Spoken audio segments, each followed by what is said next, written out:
আসসালামু আলাইকুম। সবাই কেমন আছেন? আশা করি সবাই ভালো আছেন। আজ আপনাদের জন্য নিয়ে এসেছি গল্পের অন্তিম পর্ব। আশা করি গল্পটা আপনাদের ভালো লাগবে। তাহলে চলুন শুরু করা যাক। এতক্ষণ পর্যন্ত সে আমাকে কয়টা ঘুষি মেরেছে তার কোনো হিসাব নেই। এবার আমি ওকে ছেড়ে দিলাম। ছেড়ে দেওয়ার পরেই হলো আসল বিপত্তি। হঠাৎ ছাড়া পেয়ে লাবণ্য আমার গালে কষে দুটো থাপ্পড় মারে। লাবণ্য কান্না করতে করতে বলে, আমি বলেছি না আপনি কোনোদিনও নিজেকে পাল্টাতে পারবেন না। দেখলেন তো আমার কথা মিলে গেল। আপনি আপনার আসল রূপ দেখিয়েই দিলেন। এখনো আপনার এত লোভ মেয়েদের শরীরের প্রতি, এত নেশা একটা মেয়ের শরীর ভোগ করার। ছি, মাঝে মাঝে আপনার উপর না নিজের প্রতি নিজেরই ঘৃণা হয় যে আমি আপনার মতো একটা চরিত্রহীন ধোঁকাবাজের সাথে রিলেশন করেছিলাম। অন্ধের মতো বিশ্বাস করে নিজের সর্বোচ্চ উজাড় করে ভালোবেসেছিলাম। ওর কথার মাঝে আমি কথা বলে উঠলাম। আমি বললাম, লাবণ্য চুপ করে যাও। এত রাতে জোরে জোরে চিৎকার করে পুরো বাড়ির সবাইকে জাগিও না। তোমার এই চেঁচামেচিতে মেয়েটা কেঁপে কেঁপে উঠছে, ভয় পাচ্ছে। প্লিজ এবারের মতো চুপ হয়ে যাও। রাত অনেক হয়েছে, ঘুমিয়ে পড়ো। যা কথা হবার তা সকালে হবে। আর এমনি তো আমার শরীর খুব টায়ার্ড, পুরো শরীর ব্যথা করছে, সাথে মাথাও ব্যথা করছে। প্লিজ এভাবে কানের কাছে চেঁচামেচি করো না। এমনিও মেজাজ বিগড়ে আছে, কখন কি করে বসে তার কোনো নিয়ত্তা নেই। তাই বলছি চুপচাপ শুয়ে পড়ো আর আমাকেও শান্তিতে ঘুমোতে দাও। এই বলে চোখ বন্ধ করে শুয়ে পড়লাম। এদিকে লাবণ্য ভাবছে থাপ্পড় দুটো খেয়ে আমি কিভাবে চুপ করে আছি। আসলে পরের বাড়ি পরের ঘর, এখানে ঝামেলা করা ঠিক হবে না, পরে দেখে নেব ওকে। লাবণ্য এসব ভেবে ধীরে ধীরে মেয়ের পাশে গিয়ে শুয়ে পড়ল। লাবণ্য শোয়ার সাথে সাথে অনিফা উঠে গেল। লাবণ্য ওকে কাছে টানার আগে আমি অনিফাকে বুকে টেনে নিলাম। অচেনা মানুষের বুকে এসে কান্না করার কথা, কিন্তু অনিফা কান্না করার বদলে আমার দিকে তাকিয়ে হাসছে, চোখে এখনো নিবিড় ঘুম। মেয়ের হাসি দেখে আমি ওকে বুকের সাথে জড়িয়ে রাখলাম। অনিফা ঘুম ঘুম ভাব নিয়ে আমাকে জড়িয়ে ধরে ঘুমিয়ে পড়ে। এদিকে লাবণ্য রাগে কটমট করছে, আমার দিকে রাগান্বিত ভাবে তাকিয়ে আছে। আমি বললাম, দেখলে তো আমার মেয়ে আমাকে কি সুন্দর জড়িয়ে ধরে ঘুমোচ্ছে। এবার চিন্তা করে দেখো, তোমাকে ছাড়াও কিন্তু আমি আমার মেয়েকে রাখতে পারবো। তাই বলছি সবকিছু ভালো ভালো মেনে নাও। তা না হলে তোমাকে এভাবে একা খাটে ঘুমোতে হবে, আর আমার কলিজা আমার বুকে ঘুমোবে। আমার কথাগুলো শুনে লাবণ্য মনে খুব কষ্ট পাচ্ছে, চোখের কোণে জল চকচক করছে। কান্না জড়িত গলায় বলে, আপনি ভালো না, আমি আপনাকে কোনোদিনও মেনে নেব না। এ বলে কান্না করতে করতে অন্যদিকে ফিরে গেল। ওকে অমন করে কান্না করতে দেখে আমার খুব মায়া হচ্ছে। এদিকে ততক্ষণে আমার মেয়ে ঘুমিয়ে পড়েছে। আমি কোনো রকম মেয়ের থেকে নিজেকে ছাড়িয়ে উঠে গেলাম। আমার সাইডে বালিশ দিয়ে লাবণ্যর পাশে গিয়ে শুয়ে পড়লাম। আমার সাইডে বালিশ দিলাম এই জন্য যাতে আমার মেয়েটা পড়ে না যায়। আমি লাবণ্যর পাশে গিয়ে শুয়েছি, সেটা লাবণ্য অনুভব করতে পারলো, কিন্তু সে আমার দিকে ফিরল না, অন্যদিকে ফিরে শুয়ে আছে। আমি ওর কাঁধে হাত রেখে বললাম, এই আমার দিকে ফিরো। লাবণ্য হাত দিয়ে আমার হাত সরিয়ে দিল। আমি আবার ওর কাঁধে হাত রেখে বললাম, লাবণ্য আমার দিকে ফিরো, আমি কি বলতে চাই একবার শোনো। এবার সে আমার দিকে ফিরে, চোখ থেকে এখনো জল টপ টপ করে পড়ছে। আমি ওর চোখের পানি মুছে দিয়ে কপালে গভীরভাবে একটা চুম্বন করলাম। লাবণ্য চোখ বন্ধ করে নিল। আমি বললাম, কেন এভাবে কান্না করছো? কি হয়েছে? লাবণ্য বলে, তুমি কেন বারবার ওকে নিয়ে যেতে বলো আমার কাছ থেকে? তখন আমার প্রচুর কষ্ট হয়, আমি ওকে ছাড়া থাকতে পারবো না। লাবণ্যর কথা শুনে আমার মুখে প্রশান্তির হাসি খেলে গেল, কারণ লাবণ্য আমাকে মেনে নিয়েছে। কি করে বুঝলাম সেটাই ভাবছেন আপনারা, তাই তো? আসলে লাবণ্য আমাকে তুমি করে বলে সম্বোধন করেছে, তাতেই বুঝতে পারলাম সে আমাকে মেনে নিয়েছে। এবার আমি ওকে আরো কাছে টেনে নিলাম, কানের নিচ দিয়ে চুলের গভীরে হাত গলিয়ে চুলের মুঠি শক্ত করে ধরে ঠোঁটে আলতো করে কিস করলাম। ওর নাকে নাক ঘেঁষে বললাম, পাগলি একটা, তোমাকে ভয় দেখাচ্ছি এর জন্য যাতে তুমি সবকিছু মেনে নাও। তোমাকে ছাড়া আমি অনিফাকে রাখবো কি করে? ওর যেমন আমাকে প্রয়োজন, তেমনি তোমাকেও প্রয়োজন ওর জন্য। লাবণ্য বলে, তাহলে তুমি ওকে নিয়ে যাবে না আমার কাছ থেকে? আমি বললাম, না, আমি তো নিয়ে যাব তোমাকে। তুমি আমার সাথে থাকলে আমার মেয়েও তো আমার সাথে থাকবে। এবার বলো, বিয়ে করবে আমাকে? দেখো, তুমি আমাকে বিয়ে না করলে কিন্তু তোমার চোখের সামনে দিয়ে তোমার মেয়ের বাবাকে রোশালি বিয়ে করে নেবে। তখন তুমি সারা জীবন বসে বসে কান্না করবে, আর আমার মেয়ে বাবার আদর থেকে বঞ্চিত হবে। এই লাবণ্য, রাজি হয়ে যাও না। তুমি শুধু একবার হ্যাঁ বলো, তাহলে আমি কাল সকালেই তোমাকে বিয়ে করে নেব। লাবণ্য বলে, তুমি এমন কেন? আমি বললাম, কিরকম? লাবণ্য বলে, এই যেমন ধরো সবকিছুতে তাড়াহুড়ো, যখন রিলেশনে ছিলাম তখনও সবকিছুতে তাড়াহুড়ো করতে, তখন না হয় নিজের স্বার্থের জন্য এমন করেছো, কিন্তু এখন কেন এমন করছো? আমাকে ভাববার সময় দিচ্ছ না একদম। আমি বললাম, এখন তাড়াহুড়ো করার কারণ হলো রোশালি। সে খুব ক্ষিপ্ত হয়ে আছে আমার উপর, কারণ আমি তাকে বিয়ে করব না। কেন করব না সেটা কারণও সে জানে। সে কিছু করার আগে আমি তোমাকে বিয়ে করতে চাই। আমি কোনো ঝামেলা চাই না লাবণ্য, তোমাকে বিয়ে করে নতুন জীবন শুরু করতে চাই। লাবণ্য বলে, যদি আমি তোমাকে বিয়ে করতে রাজি না হই তখন? আমি ওকে আরো শক্ত করে নিজের বুকের সাথে চেপে ধরে কানের কাছে ফিসফিস করে বললাম, তুলে নিয়ে গিয়ে জোর করে বিয়ে করতাম, আর তা না হলে মেয়েকে নিয়ে চলে যেতাম। তখন তুমি আপনা আপনি আমার কাছে আসতে, তখন আমি তোমাকে বিয়ে করে নিতাম। এখন বলো, বিয়ে করবে আমাকে? লাবণ্য বলে, আমাকে একটু সময় দাও, আমি ভেবে বলছি। আমি বললাম, আমি জানি তুমি আমাকে ভালোবাসো, আমার জন্য এখনো নীরবে কান্না করো, তাহলে সবকিছু মেনে নিতে সমস্যা কোথায়? ঠিক আছে, এখন ঘুমাও, কাল সকালে না হয় তোমার ডিসিশন জানিও। এই বলে আমি ওকে জড়িয়ে ধরে ঘুমানোর চেষ্টা করলাম। লাবণ্য নিজেকে ছাড়ানোর চেষ্টা করে। আমি বললাম, এভাবে থাকো না। লাবণ্য বলে, না, মেয়েটি ওই পাশে একা ঘুমিয়ে আছে, নড়ে চড়ে যদি পড়ে যায়। আমি বললাম, আমি বালিশ দিয়ে দিয়েছি, আর এমনিতেও ও আমার মেয়ে, এত সহজে পড়বে না। তোমাকে অনেক দিন পর বুকে নিয়েছি, এখন একটু শান্তি করে ঘুমোতে দাও না। লাবণ্য বলে, এমন করে বলছো যেন এতদিন আমার জন্য ওয়েট করেছিলে। এতদিনে তো কতগুলো মেয়ে তোমার রাতের সঙ্গী হয়েছে, তাদেরকে তো বুকে নিয়ে দিব্যে ঘুমিয়েছিলে। তখন তো আমার কথা একটুও ভাবনি, এখন কেন আমার বুকে শান্তি খুঁজছো? আমি বললাম, তুমি যা বলছো সবই ঠিক, কিন্তু তারপরও তুমি সবার ঊর্ধ্বে। তুমি যে আমার রাজকুমারীর মা, রাজকুমারীর মাকে কি বলে জানো? রানী। তাহলে তুমি এটা ভাবো, আমি কি করে আমার রাজকুমারীর মা রানীকে কষ্ট দেই? আমার অবহেলায় অনেক তো কষ্ট পেলে, এবার তো আর এসব হতে দিতে পারি না। অনেক তো হলো, এবার সবকিছু স্বাভাবিক হওয়া উচিত। লাবণ্য বলে, কিন্তু তোমার মা বাবা, তারা কি মেনে নেবে আমাকে? আমি বললাম, আমার মা বাবা কখনোই আমার অবাধ্য হয়নি, এখন তো আরও হবে না। কেন জানো? কারণ এখন আমার রাজকুমারী আছে যে, ওকে দেখার পর আমার যেমন মাথা ঘুরে গিয়েছিল, নিজেকে পরিবর্তন করতে বাধ্য হয়েছি, তেমন আমার মা বাবা আমার মেয়েকে দেখে মেনে নিতে বাধ্য হবে, এমনকি তোমাকে মাথায় করে রাখবে। বাকি রাতটুকু আমরা এভাবে কথা বলে কাটিয়ে দিলাম। লাবণ্যকে বোঝাতে বোঝাতে ভোরের আলো ফুটলো। এদিকে আমার বুকে মাথা রেখে শুয়ে আছে, অন্যদিকে সংকোচ করছে আমাকে মেনে নিতে। কি আজব মেরে বাবা! রাত থেকে সকাল হয়ে গেল বোঝাতে বোঝাতে, তারপরে সে সম্মতি জানাচ্ছে না বিয়ে করবে বলে। লাস্ট পর্যন্ত হারুনের মা বাবাকে বলতে বাধ্য হয়েছি। তারা শুনে প্রথমে একটু মন কষাকষি করলো আমাকে নিয়ে। তাদেরকে শুধু আমার আর লাবণ্যর সম্পর্কের কথা বলেছি, অন্য কোনো বিষয় কিছু বলিনি, তাহলে তো আরও কেলেঙ্কারি বাড়ত। শেষমেশ তারাও বোঝালো লাবণ্যকে, সাথে আমি, হারুন, হিনা, আমরাও ওকে বোঝালাম, অনেক কষ্টে রাজি করালাম। সেও মেয়ের দিকে তাকিয়ে রাজি হতে বাধ্য হলো। বিকেলের দিকে কাজে ডেকে আমাদের বিয়ে পড়ানো হলো। তবে আমার মা বাবা উপস্থিত ছিল না। হারুনের মা বাবা দায়িত্ব নিয়ে আমাদের বিয়ে দিলেন। সন্ধ্যার সময় বিদায় নিয়ে আমাদের বাড়ির উদ্দেশ্যে রওনা দিলাম, সাথে আমার স্ত্রী লাবণ্য আর আমার কলিজার টুকরা অনিফা। বিয়ে যখন করেছি, স্ত্রী বলতে সমস্যা কোথায় বলুন? আমার মুখে এখন দুনিয়া জয় করার মতো হাসি। আমাকে খুশি দেখে লাবণ্য বলে, কি ব্যাপার, আজ মনে হচ্ছে তোমাকে অনেক খুশি খুশি লাগছে? আমি একগাল হেসে বললাম, খুশি কেনই বা হব না বলো? আমার জীবনের সবচেয়ে সুখের মুহূর্ত তো এখন। নিজের স্ত্রী মেয়েকে নিয়ে নিজের বাড়িতে ফিরছি, তার আনন্দ তোমাকে কি করে বোঝাবো লাবণ্য? এভাবে নানান কথা বলতে বলতে বাড়িতে ফিরলাম। লাবণ্য আমাদের বাড়িতে এই প্রথম এসেছে। যখন ওর সাথে রিলেশনে ছিলাম, তখন অন্য একটা বাড়িতে ওকে নিয়ে এসেছিলাম। ওকে ছাড়ার 2 মাস পর এই বাড়িটা কেনা হয়েছে।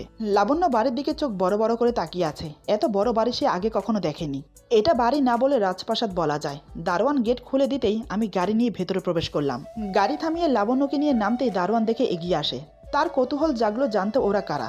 দারোয়ান বলে, অনি বাবাজি, ওরা কারা? আগে কখনো এই বাড়িতে দেখিনি। আমি একগাল হেসে অনিফাকে দারোয়ান আঙ্কেলের কোলে দিয়ে বললাম, আঙ্কেল, আমার মেয়ে, আর এ হচ্ছে তোমাদের বোমা। অনিফাকে কোলে নিয়ে দারোয়ান আঙ্কেল অবাক হয়ে যায় আমার কথা শুনে।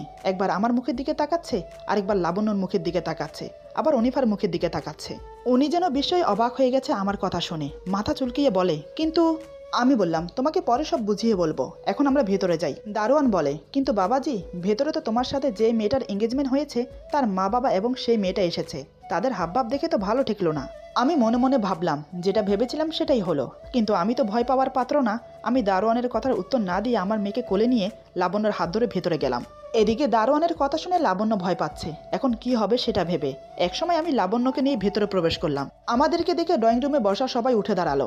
সবাই বিস্ফারিত চোখে আমাদের দিকে তাকিয়ে আছে। এতক্ষণে নিশ্চয় মা বাবা শুনে ফেলেছে লাবণ্যর কথা। রোশালি নিশ্চয়ই বলেছে, না হলে ওর মা বাবাকে নিয়ে এখানে হাজির হতো না। তার চেয়ে বড় কথা, আমার সাথে লাবণ্যকে আর অনিফাকে দেখে রোশালির চোখ ছানা বড়া হয়ে গেছে। তার মনে নানান প্রশ্ন উকিঝুঁকি মারছে।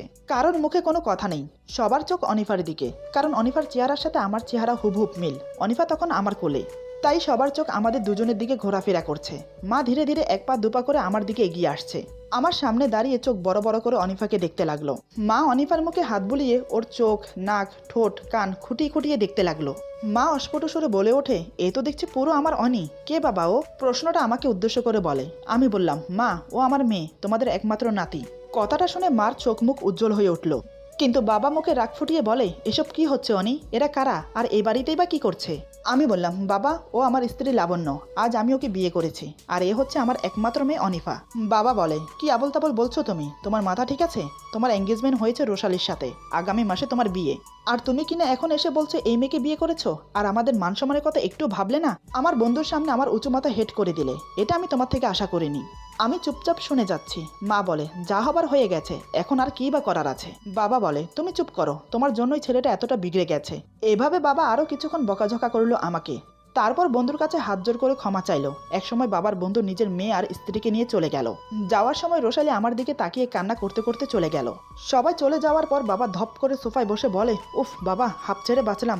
মা, আমি, লাবণ্য তিনজনই অবাক হয়ে তাকিয়ে আছি বাবার দিকে। অনিফা তখনও মায়ের কোলে। বাবা মায়ের দিকে তাকিয়ে বলে, আরে তোমরা অমন করে তাকিয়ে কি দেখছো? জলদি আমার দিদিভাইকে দাও। আর যে পারছি না ধৈর্য ধরতে ওকে কোলে নিতে।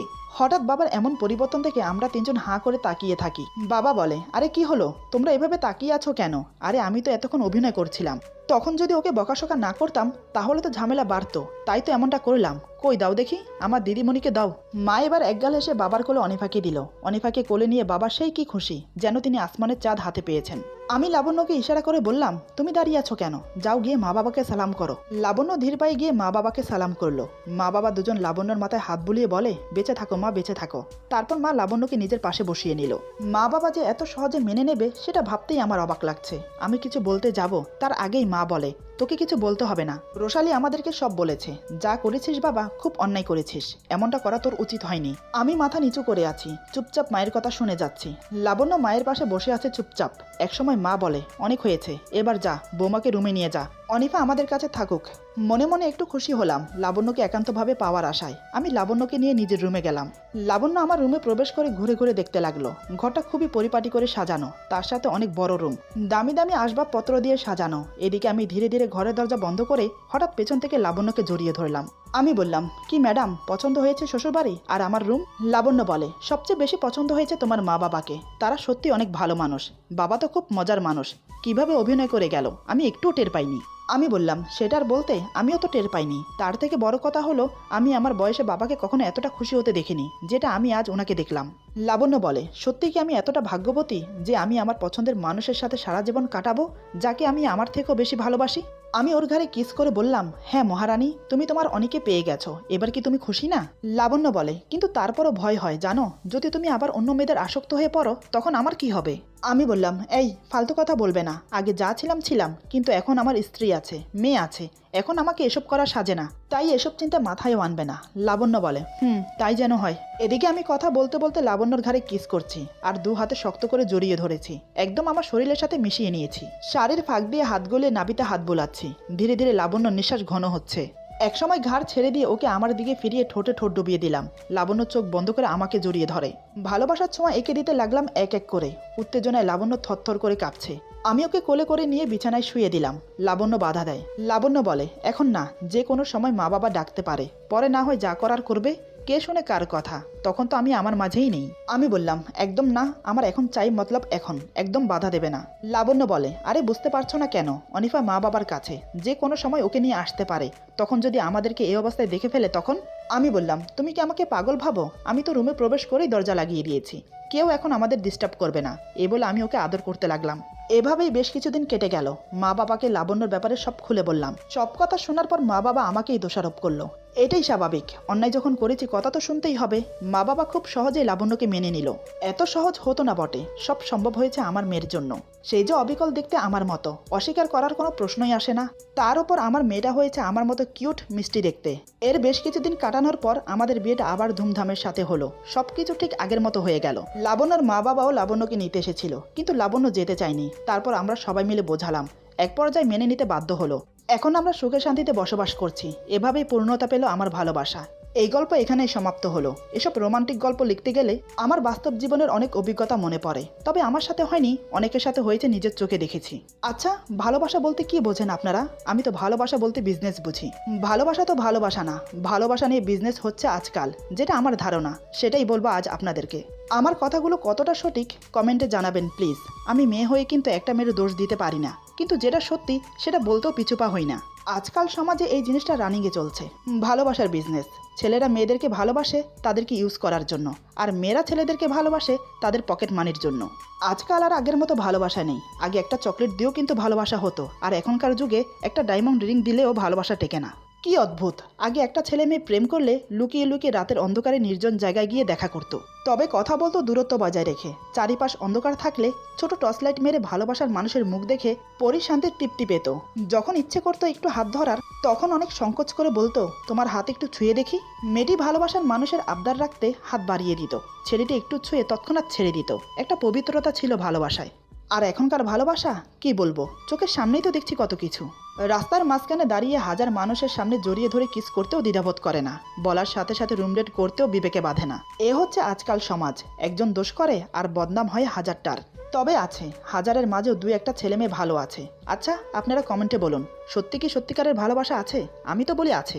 সেটা হলো নিজের আল্লাহর প্রতি, নিজের রাসূলের প্রতি, নিজের পিতা মাতার প্রতি, নিজের স্বামীর প্রতি আর নিজের সন্তানের প্রতি। যাই হোক, এই মাসের শেষে আগামী মাসে পবিত্র মাহে রমজান। এই একটা মাস ইবাদতের মাস, তাই রমজান মাসে কোনো ভিডিও ছাড়তে পারবো না। রমজান মাসে খুবই ব্যস্ততার মাঝে সময় কাটে। আমি জব করি, জবের পাশাপাশি ঘর সামলাতে হয়, তারপর রমজান মাস, তাই খুবই ব্যস্ত থাকবো। সারাদিন রোজা রেখে কাজ করে রাতে আর ইচ্ছে করবে না ভিডিও বানাতে। আর এমনিতেও রমজান মাসকে সবকিছুর সাথে স্যাক্রিফাইস করতে চাই না, একান্তভাবে কাটাতে চাই রমজান মাসটা। রমজান মাসটা গ্যাপ থাকবে। সবাইকে জানাই মাহে রমজানের অগ্রিম শুভেচ্ছা। আর হ্যাঁ, আরেকটা কথা, অনেক তো শুনলেন রোমান্টিক আর ইমোশনাল গল্প, এবার না হয় হয়ে যাক একটা হাসির গল্প। কি বলেন সবাই? কমেন্টে জানাবেন। এরপরে আসছে হাসির গল্প, আশা করি সেই গল্পটাও আপনাদের ভালো লাগবে। আজকের গল্প এখানে সমাপ্ত। সবাই ভালো থাকবেন, সুস্থ থাকবেন। আল্লাহ হাফেজ।